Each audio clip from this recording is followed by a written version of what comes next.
चिड़िया के दो बच्चे। एक हरे भरे जंगल में एक चिड़िया अपने दो अंडों के साथ एक घने पेड़ की डाली पर रहती थी।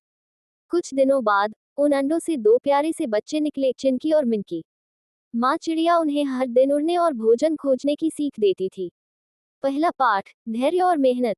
एक दिन माँ चिड़िया ने कहा, अब समय आ गया है कि तुम उड़ना सीखो। चिंकी बहुत उत्साहित था। उसने फौरन पंख फैलाए और उड़ने की कोशिश की। मगर मिनकी डर रही थी। माँ, मैं गिर जाऊंगी। माँ ने उसे समझाया, कोई भी चीज पहली बार में परफेक्ट नहीं होती, मगर अभ्यास से हम सब सीख सकते हैं। धीरे धीरे मिनकी ने भी हिम्मत जुटाई और उड़ने लगी। दूसरा पाठ, समझदारी और सतर्कता। एक दिन जब माँ चिड़िया भोजन की तलाश में गई थी, तो एक शिकारी जंगल में आया। उसने चिड़िया के बच्चों को देखकर जाल बिछा दिया। चिंकी फौरन उड़कर बच गया, मगर मिनकी फंस गई। मिनकी घबराने लगी, लेकिन तभी उसे माँ की बात याद आई, जब मुसीबत आए तो घबराने की बजाय सोचो कि क्या करना चाहिए। उसने चालाकी से खुद को कमजोर दिखाया, जिससे शिकारी ने उसे ढीले जाल में छोड़ दिया। जैसे ही शिकारी दूसरी ओर देख रहा था, मिनकी ने अपनी पूरी ताकत लगाई और जाल से बाहर निकल आई।